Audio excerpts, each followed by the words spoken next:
The moment I knew exactly where I stood in my own family, I was standing in the hallway outside the kitchen, holding a permission slip for a school field trip to Washington, D.C. It cost $60. My dad was at the kitchen table, my cousin Derek was sitting across from him, and between them was a brochure from a private STEM academy 2 states away.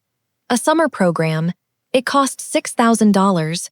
I watched my dad pull out his checkbook without blinking. I watched him write the amount, tear it out carefully, and slide it across the table like it was the most natural thing in the world. Derek said, "Thank you, Uncle Ray." "I really won't let you down," my dad said. "I know you won't, son." Then he looked up and saw me in the doorway. I held up my permission slip. He looked at it. He looked at me, and he said the 6 words that I have carried with me every day since I was 14 years old. "We just can't right now, Caitlin." I turned around and walked back to my room and sat on the edge of my bed and did not cry.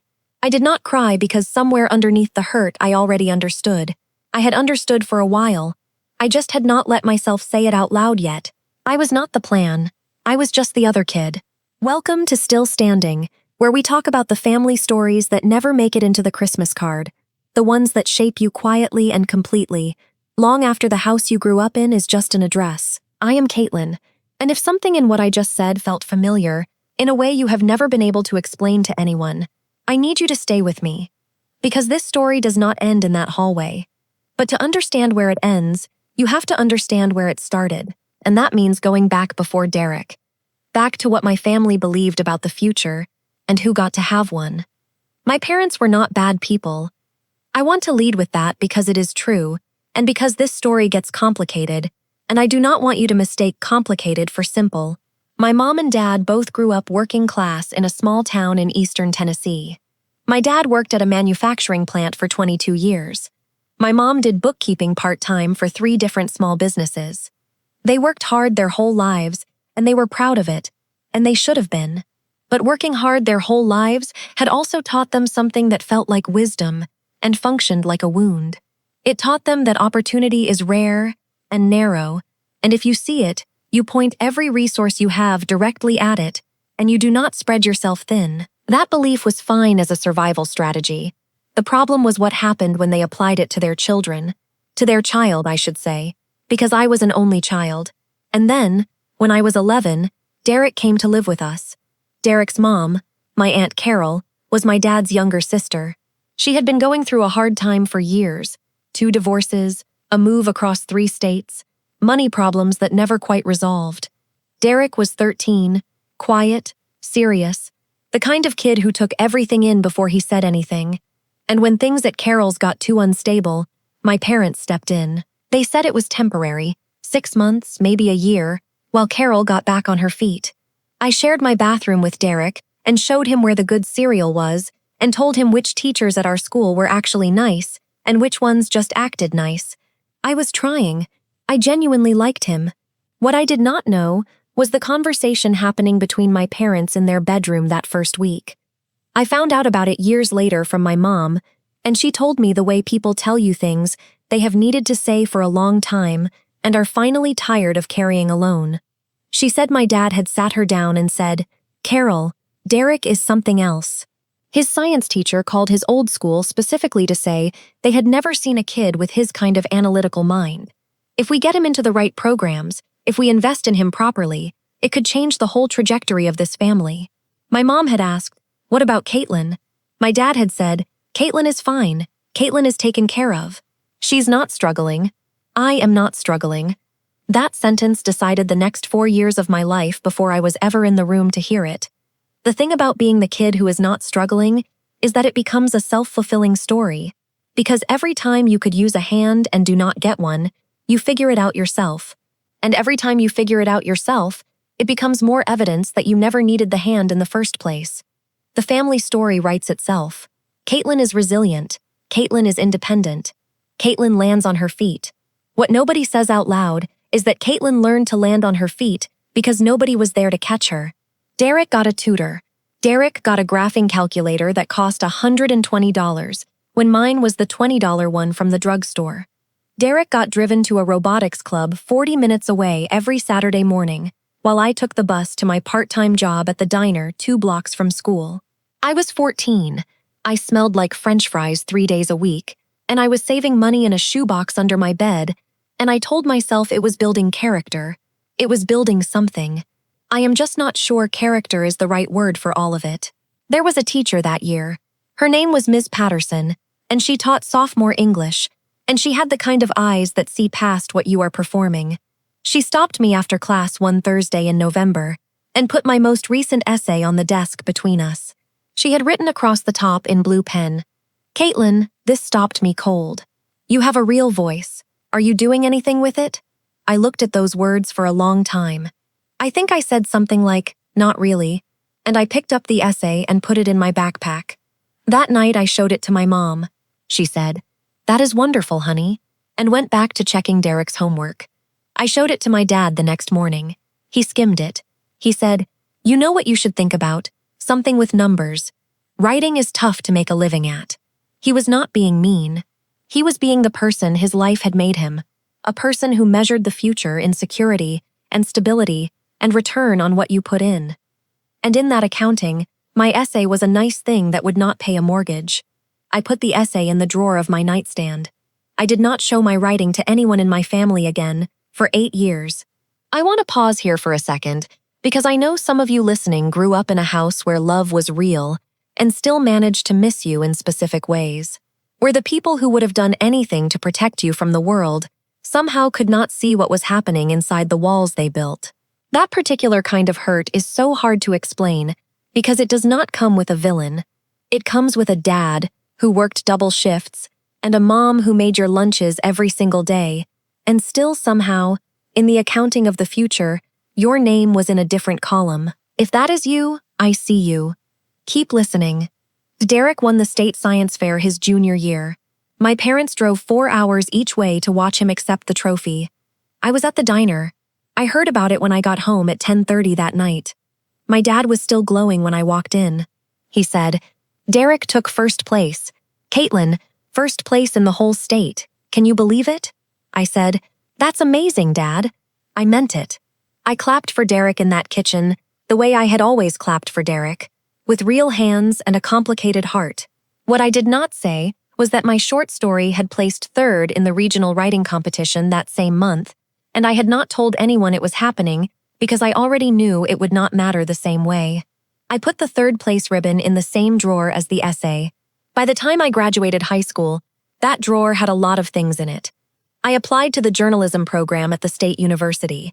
I did it mostly on my own, stayed late at the school library to use the computer, asked Ms. Patterson to write my recommendation, filled out every financial aid form by hand. My parents helped with what they could, and I want to be fair about that. But the help was practical and minimal, and it was offered in a way that made clear it was a stretch, while $6,000 had been a checkbook pulled out without blinking. I got in. I told my mom first. She cried, which surprised me, the good kind of tears. My dad shook my hand, and he looked proud, genuinely proud, and I held on to that moment because proud was not something I had collected a lot of from him.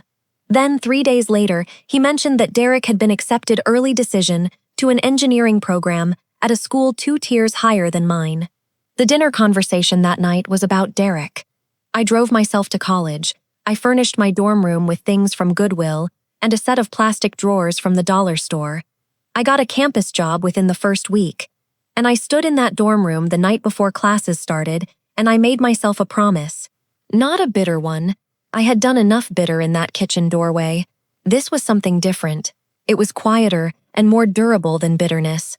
I promised myself that everything I built from here would be mine, that I would not wait for anyone to hand me the checkbook, that the drawer full of ribbons and essays and things I had been told did not matter would be the foundation, not the graveyard. If you have been building something in the dark while someone else got the spotlight, do not stop. Stay with this. Subscribe so the rest of this finds you, because what happens next is the part that matters most. College did for me what I think it does for a lot of people who arrive there hungry. It said, "Here is a room. What are you going to fill it with?" And for the first time in my life, there was no Derek to compare the room to, no family calculus running in the background. There was just me and the page and professors who read my work and said, "More of this. We need more of this." I published my first piece in the campus paper freshman year, a personal essay about working at a diner at 14 and what you learn about people when you are invisible to them. My professor submitted it to a regional collegiate writing competition without telling me. It won. I called my mom. She was thrilled. She read it out loud to my dad. My dad called me the next day and said, "I did not know you could write like that." I said, "You knew, Dad. Ms. Patterson told you when I was 14. He was quiet for a moment. He said, "I suppose she did." That was the first crack in something that had been solid for a long time. The next 4 years I will compress for you, because the work speaks for itself in the way that consistent work eventually does. I graduated. I got an editorial internship. I turned the internship into a staff position at an online publication that covered human interest stories. I covered the kinds of stories that do not get covered, the quiet ones, the ones that live inside ordinary houses. I was good at it. I was good at it because I had spent years learning to pay attention when no one was paying attention to me. By the time I was 25, I had a byline that people recognized. I had a small apartment that was entirely mine. I had a savings account that had grown past the shoebox stage, and I had, for the first time in my adult life, a sense that the column my name was in had changed, not because anyone had moved it, because I had built a new column entirely. Derek, meanwhile, had done well. He had gone into engineering, worked at a good firm, made a real life. We were not close, but we were not strangers. We texted on birthdays. Occasionally, he would share one of my articles with a note that said, "Proud of you, cuz." And then one spring evening he called me, not to share an article. He called because his firm had just gone through a restructuring, and he had been laid off, and he did not know what to do. He said, "I know this is weird, but you know people. Can you help me think through some options?" I said yes immediately. Not because I had forgotten anything, not because the $6,000 check did not still live in some corner of my memory, but because Derek was a person I cared about, and he was scared, and I am not in the business of becoming the thing that hurt me. I made some calls. I connected him with a few people. He landed on his feet within 3 months. But here is the part that shifted something fundamental. About a week after he got the new job, he called me again, and he said, "Caitlin, I need to say something and I need you to hear me out." I said, "Okay." He said, "I have thought about this for a long time, and I was not sure if it was my place, but I am going to say it anyway. Growing up in your house, I knew. I knew I was getting more than you. I was a kid, and I told myself it was because I had just arrived and needed to get settled.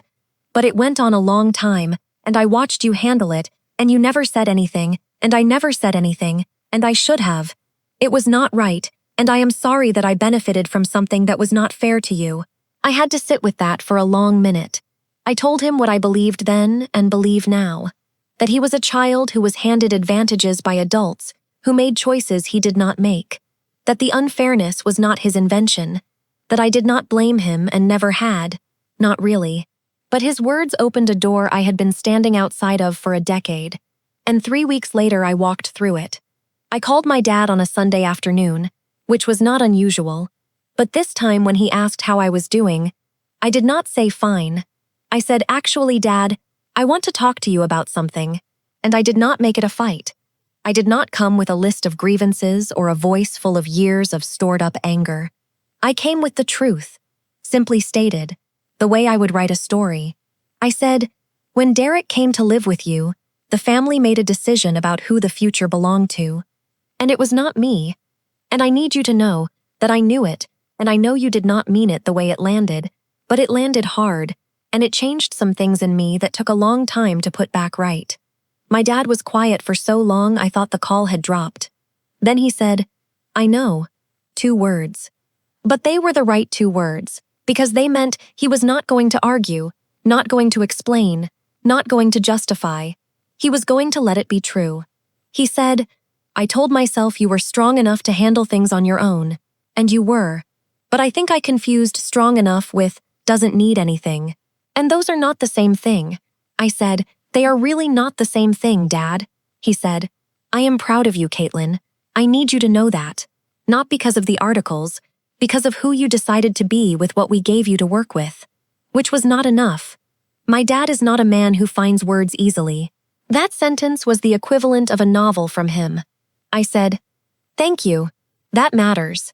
And it did. It does. Here is where we are now, and I will not dress it up into something neater than it is. My relationship with my parents is better than it has been at any point in my adult life. Not perfect, not the version of a family relationship I might have designed if I were starting from scratch, but real, present, moving forward. My dad asks about my work now with actual curiosity, not just acknowledgement. My mom sends me articles she thinks I will find interesting. Last Thanksgiving, my dad told a family friend that his daughter was a writer, and he said it the way people say things they are genuinely proud of. I had to excuse myself to get more coffee so no one would see my face. Derek and I have built something real. We talk honestly about what it was like, both sides of it. He carries his own version of that time. The weight of being the one everyone bet on. The pressure of making good on an investment that was not even his idea. That is a different kind of hard, and it is real, and we have been able to say that to each other now. And the drawer. The one with the ribbon and the essay, and all the things I was told did not matter. I wrote about it. I wrote about all of it. Not to settle a score, not to make anyone look bad, but because I believed then, and believe now, that the quiet stories are the ones that find people in the places where they feel most alone.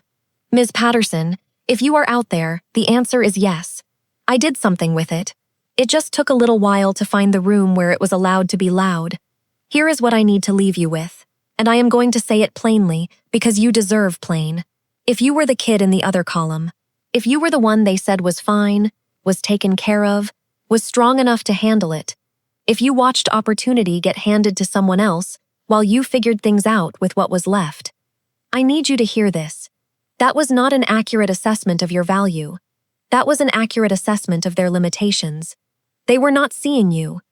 They were seeing their own fear, their own definitions, their own version of what a future was allowed to look like. And those definitions were too small for you. You built yourself anyway. With the $20 calculator, and the shoebox savings, and the job that made you smell like French fries, and the drawer full of things that mattered to nobody but you. And the drawer was not a graveyard, it was a foundation. You are allowed to name what happened, you are allowed to say it was not fair, and you are also allowed to decide that the person who built something from the other column is someone worth knowing. That person is you. It was always you. Share this with someone who needs to hear that being overlooked is not the same as being ordinary. Leave me a comment and tell me what was in your drawer, the things you kept when no one was watching. I am Caitlin. This is Still Standing.